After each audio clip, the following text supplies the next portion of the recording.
Hello everyone, I am Dr. Usha Singh, Associate Professor in Department of Physics, IPS Academy, Indore. Today we will see two simple experiments which will demonstrate the concept of dispersive and non-dispersive medium. Before we start the experiment, let us see my brief profile.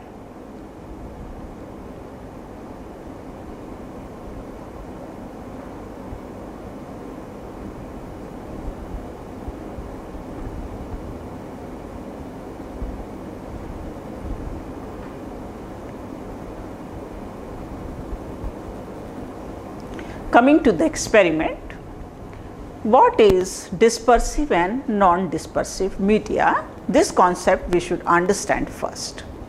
Actually, in a non-dispersive system, the speed of the wave is always constant. It is independent of the frequency or the wavelength. While in case of the dispersive medium, the speed of the wave is not constant, it depends on the frequency. Now, the best example for non-dispersive medium is a string having transverse wave, while the classic example for dispersive media is transverse wave set up in a massless string having discrete masses attached to it.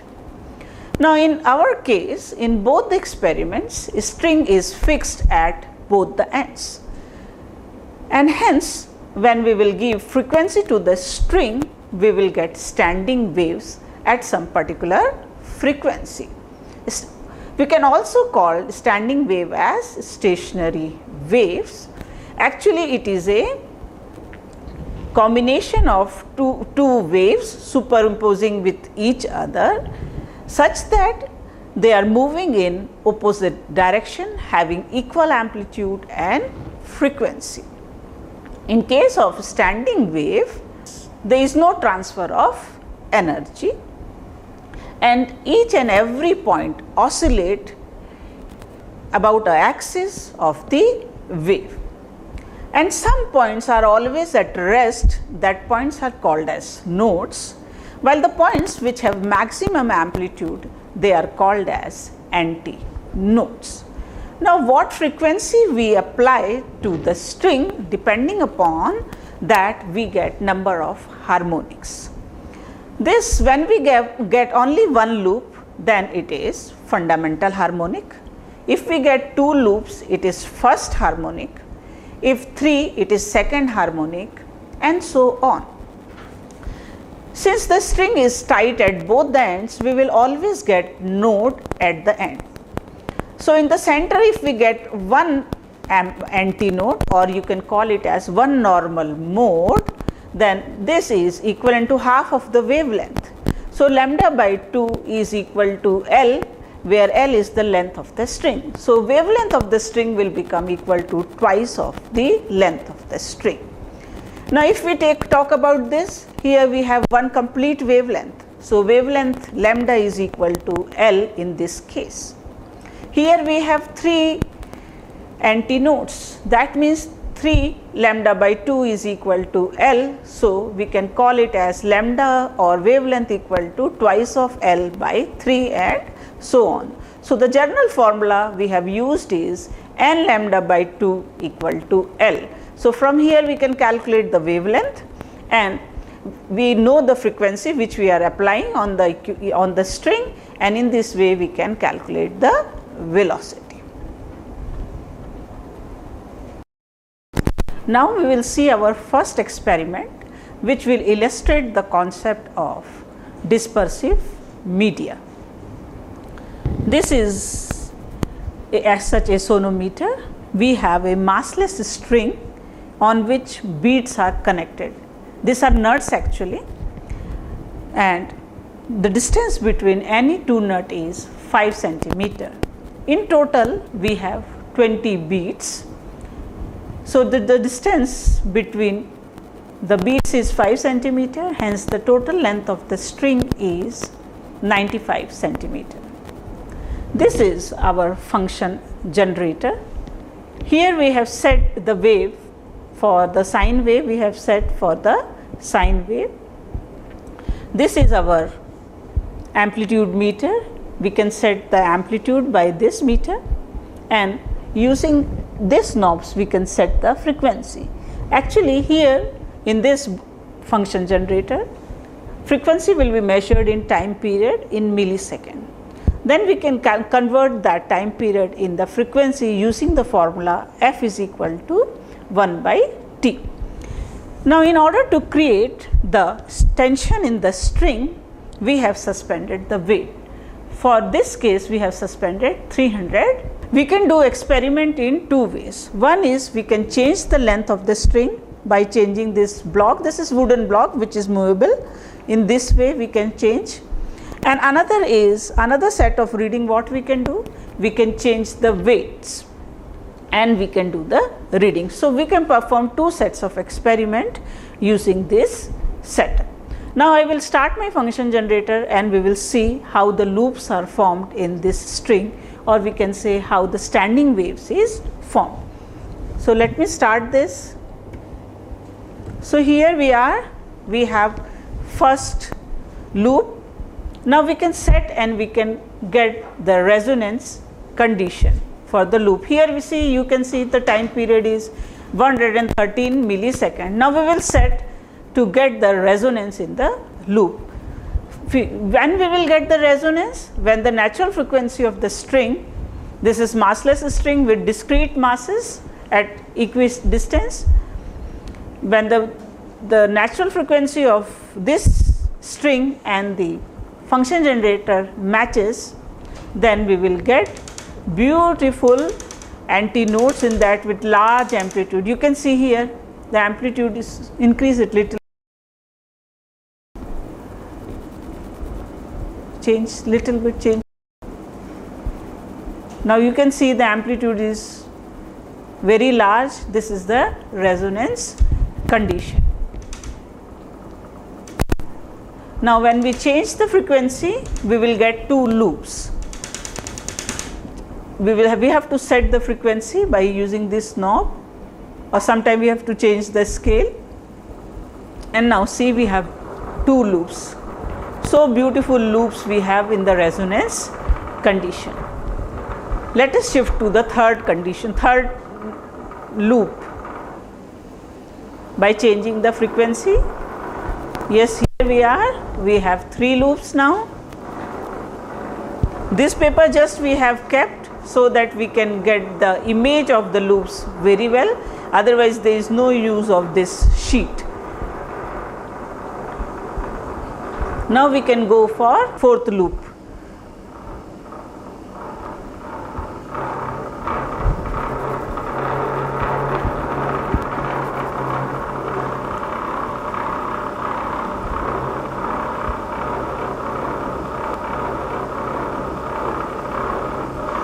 Yes, now we have four loops. You can see very well that yes, this loop is at rest, this is node, and here we have maximum amplitude, this is antinode. So, node is always at rest. We can demonstrate this very well using this experiment. So, we can get n number of loops in this by setting the frequency. Now, we will see our second experiment. Here we have a function generator. This is a diaphragm. The function generator is connected to the diaphragm. Now, this is our string fixed at both the ends, this end and the other end. Here we have mass, 300 gram mass we have suspended through the string to create tension in the string. Now, we will start our experiment and we will give frequency to the string. Now, also one more thing, this diaphragm is connected to the string by a very lightweight plastic tube. Now, if we start the experiment and we give the frequency, we will get, we have to just set it for the frequency and we get beautiful notes and antinodes in the string. So, I am setting for the first loop.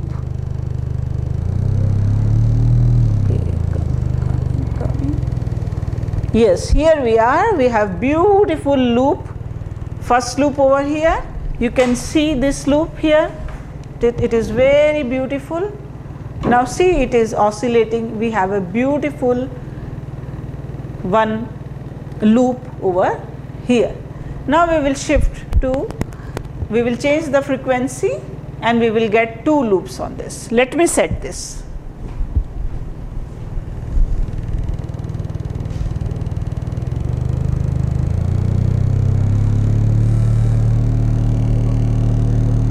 Yes, this is our resonance condition and we are getting 2 loops. Here you can see, observe this point is always at rest. This is node and here we have maximum amplitude. They are antinodes very clearly observed in this string experiment. Now we will shift to third frequency, or we can say second harmonic.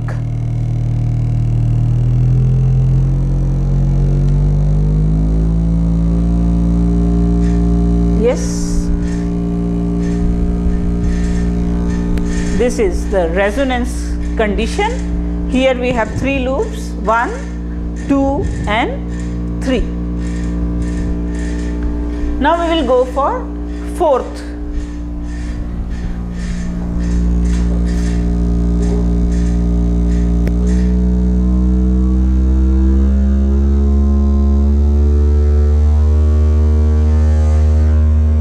Here we have 4 loops, beautiful 4 loops which we can observe it very clearly. One node is here, one node is here, one node is here. So 1 loop, 2 loop, third loop and the fourth loop. In this way we can get beautiful loops on the string. Now what we can do? We can change the length of the string, and if we wish, we can change the mass of the string also. So we can perform 2 sets of experiment, one keeping mass fixed and changing the length, and second keeping the length fixed and changing the mass. In this way we can perform the experiment. Now by noting the frequency, we can calculate the velocity, and after calculating the velocity, now what we will do, we will compare the velocity of the dispersive medium and the non-dispersive medium. Now I will show you the readings which we have taken by using this arrangement for non-dispersive medium, keeping the mass 300 grams and length 216 centimeter. We have performed the experiment, and you can see that this velocity is in centimeter per second and it is almost constant. Now let us see the case for the dispersive medium. Here is the case for the dispersive medium. Again we have kept the mass 300 gram only. Length is this time 95 centimeter. Distance between any 2 beads is 5 centimeter and there are total number of 20 beads. You can observe that the velocity in centimeter per second is continuously it is changing. There is although for this reading we get constant value, but for the other readings the velocity is changing, it is not constant. So what I have done, I have plotted one graph also to demonstrate the behavior. This is for non-dispersive medium and we can see that velocity is almost constant, while in case of dispersive medium, velocity decreases continuously with increase in frequency. Thank you.